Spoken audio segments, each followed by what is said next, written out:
మారిపోతున్నాడు. వరుసపెట్టి కేసులు, అరెస్టులు, మిథున్ రెడ్డి గారు అరెస్టు, అదేవిధంగా గోవర్ధన్ రెడ్డి గారు ఇంకా జైల్లో ఉన్నాడు. ఇంకా నంబర్ ఆఫ్ కేసెస్ నడుస్తుంది. జగన్ గారిని కూడా త్వరలో అరెస్ట్ చేసేస్తారు. ఈ భయంతో ఏం చేద్దాం పార్టీని అని చర్చించడం కోసం పిఎస్సి సమావేశం అని ఒక ప్రచారం నిన్నటి వరకు చేశారు.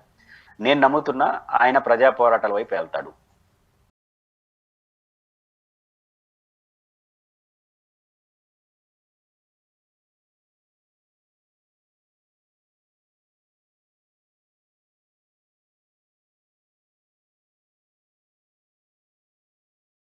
రెండు కారణాలు. ఒక కారణం ఏంటంటే ప్రభుత్వ వ్యూహాన్ని ఆయన అర్థం చేసుకున్నాడు. వరుసగా అరెస్టులు, మిథున్ రెడ్డి గారు లేకపోతే జగన్ గారు అరెస్ట్ అయిపోయి ఈ చర్చ ఎందుకు చేస్తున్నారు? ఇంకో పని జగన్ గారు చేయకూడదు. ఇప్పుడు జనరల్ గా అరెస్టులు, ఖండనలు జరిగింది అనుకో, ప్రజలకి ఏం సంబంధం? వాళ్ళు అరెస్ట్ చేసినారు, వాళ్ళ పార్టీ వీళ్ళ పార్టీ, రెండు పార్టీలు గొడవ మారిపోతుంది. కానీ జగన్ గారు మొన్నటి వరకు ఫీజు రీఎంబర్స్మెంట్ గొడవ, రీకాల్, చంద్రబాబు గారు మేనిఫెస్టో ఇట్లన్నీ చేసుకుంటూ వచ్చేది ప్రజల ఇష్యూ. అదే చర్చనీయాంశం అయితే ప్రతిపక్షానికి మంచిది, ప్రజలకు మంచిది. అధికార పార్టీ కూడా ఆత్మ పరిశీలన చేసుకుంటే వారికి కూడా మంచిదే. ఎప్పుడైతే అరెస్టుల చుట్టూ చర్చ జరిగింది అనుకో, వాళ్ళు అరెస్ట్ చేసినారు, వీళ్ళు కేసులు అంట, చూద్దాం కోర్టులో ఏం తెలిసిన జనం పట్టించుకోరు దీన్ని. కాబట్టి అందువల్ల జగన్మోహన్ రెడ్డి గారు ఈ సమావేశంలో వ్యూహాత్మకంగా జనంలోకి వెళ్లే కార్యక్రమే తీసుకుంటాడు. నాకు తెలిసి అరెస్టుల గురించి మీడియా కోసం మాట్లాడతాడు. వాళ్ళందరూ తెలుసు ఎందుకు అరెస్ట్ చేస్తున్నారు ఏంటని. కాబట్టి అరెస్టుల ద్వారా ప్రభుత్వం అరెస్టుల చుట్టూ రాజకీయాలు చేయాలని నిర్ణయించుకుంది. జగన్మోహన్ రెడ్డి గారు ఆ రాజకీయాలు చెక్ పెడుతూ ప్రజల సమస్య మీద వెళ్ళేట్టుగా ప్లాన్ చేసుకుంటాడు. దూరదృష్టి గల ఏ రాజకీయ నాయకుడు అదే చేస్తాడు, జగనే గారు కాదు.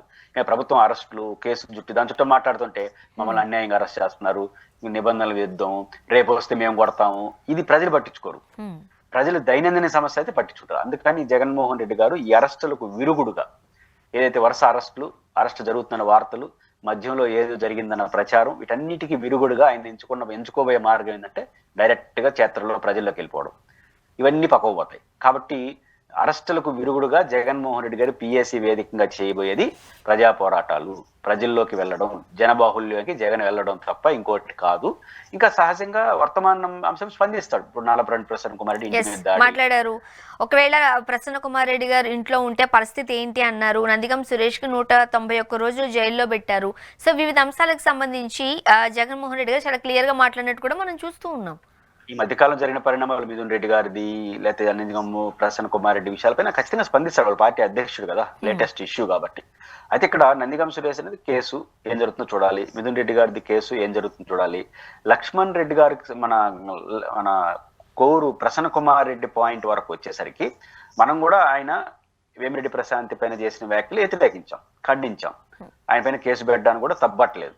బట్ ఆయన ఇంటి మీద దాడి చాలా ప్రమాదకరం. ఎందుకంటే ఇప్పుడు ఆయన మాజీ ఎమ్మెల్యే కూడా గన్మెన్ కూడా ఉన్నాడు. ఇప్పుడు ఇంటి మీద దాడి సృహలో ఉండేవాడు చేయడు, అంటే కాన్షియస్ లో ఉండేవాడు ఆర్గ్యుమెంట్ చేస్తాడు. ఈ శత్రుత్వం, ఈ సృహలో లేనివాడు ఏం చేస్తాడు, మాపు పోయిన అంటే ఏం చేస్తాడో వాడికే తెలియదు, ఎవరిని కొడతాడో తెలియదు. ఇట్లా ప్రసన్న కుమార్ రెడ్డి ఇంటి మీద దాడి చేసిన సృహలో నేలో చేస్తున్నాడు. సృహలో ఉండేవాడు బారు, ఎందుకంటే మళ్ళీ అతను గమనిస్తాడేమో, రేపు వాళ్ళకి మంచి రోజులు వస్తే మనం కొడతారేమో, ఇటుంటాయి. గుర్తు తెలియని వాళ్ళే పోతారు ఈ బ్యాచ్ అంతా. వాళ్ళకి ఏమీ అర్థం కాదు, చెప్పిన పని చేసి రావడం తప్ప. కాబట్టి నిజంగా జగన్ గారు చెప్పినట్టు ప్రసన్న కుమార్ రెడ్డి అక్కడే ఉంటే ఏముంటుంది వాళ్ళకి సృహ? ఇప్పుడు ఒక ఎస్టాబ్లిష్డ్ తెలుగుదేశం లీడర్లు పోతే ఎంత కాదా తెలిసినోడు కదా అన్న ఏందని వెళ్ళిపొడుస్తారు. కానీ సృహలో లేకపోయినా అనుకో ఏం చేస్తారో వాళ్ళకే తెలియదు. కాబట్టి ప్రసన్న కుమార్ రెడ్డి గారి ఇంటిపైన దాడిని మనం వ్యతిరేకిస్తాం. ఫిజికల్ అటాక్ ఎవరు కరెక్ట్ కాదు. బట్ ఆయన వేమిరెడ్డి ప్రశాంత్ గారి మీద చేసిన దాడి మాటలను వ్యతిరేకిస్తాం, ఆయన మీద కేసు పెట్టడానికి కూడా సమర్థిస్తాం. But at the same time Telugu Desam party ఈ విషయంలో, దాడి విషయంలో వాళ్ళందరి మీద కేసు పెట్టాలి, లేకపోతే ఇది పరిణామకరంగా మారిపోతే ఇబ్బంది. అందువల్ల ప్రసన్న కుమార్ రెడ్డి ఆడు ఉండుంటే. ముఖ్యంగా రాజకీయ నాయకులు, రాజకీయ నేతలు ప్రజల్లోకి వెళ్ళేటప్పుడు ఆ ప్రోగ్రామ్ యొక్క పేర్లు చాలా అట్రాక్టివ్ గా ఉంటూ ఉంటాయి. ఆ నేమ్ సక్సెస్ అయింది అంటే మొత్తం ఆ టూర్ అంతా సక్సెస్ అయినట్టుగానే మనం చూస్తూ ఉంటాం. ఇప్పుడు పిఎస్సి సమావేశంలో కూడా సమర భేరి అనే పేరుతో ప్రజల్లోకి వెళ్ళడానికి జగన్మోహన్ రెడ్డి గారు సిద్ధమవుతున్నారు. వచ్చిన వార్త ఏం చెప్తారు? ఖచ్చితంగా అరెస్టులు, కేసులు, ఇట్లాంటి గొడవలు, అరెస్ట్ చేయబోతారేమో అన్న ఆరోపణలకి విరుగుడు సమరమే. ఎవరి మీద సమరం? ప్రభుత్వం మీద సమరం. ఎవరి కోసం సమరం? ప్రజల కోసం సమరం. ఇది పర్ఫెక్ట్లీ రైట్, కరెక్ట్. ఎందుకంటే నేను ముందు చెప్పినట్టు మద్యం కేసు, జగన్ గారు అరెస్టు, జగన్మోహన్ రెడ్డి గారు డబ్బులు తీసుకునేసినాడు వాళ్ళు, అదేమి లేదని వీళ్ళు. జనంకి అర్థం కాదు. ఇది ఇద్దరు ఎంజాయ్ చేస్తారు, ఏదో తిట్టుకుంటున్నారులే అనుకుంటారు. అదే జనం సమస్యలు, అది ఫీజు రీయింబర్స్మెంట్ అన్నావా, రైతు సమస్య అన్నావా, మిర్చి సమస్య అన్నావా, ఏదైనా సరే వారి పేరుతో సమరం నిర్వహిస్తే ప్రభుత్వానికి ప్రజలు ఏమనుకుంటారు, మా కోసం పోట్లాడుతున్నారు. ఆ క్రమంలో కేసులు పెట్టినా ఇంకోటి జరిగినా మా కోసం అరెస్ట్ అయినా అనుకుంటారు. రెండోది ప్రభుత్వం మీద ఒత్తిడి పెరుగుతుంది. కాబట్టి ప్రజల సమస్యల మీద ప్రభుత్వం మీద సమరం చేయడం ద్వారా సమాజానికి మంచిది, రాజకీయంగా వీళ్ళకి మంచిది. ప్రభుత్వం ఏదైతే ప్రతిపక్షంగా వీళ్ళపైన అటాక్ చేస్తుందో దానికి ఇరుగుడు కూడా ఇదే.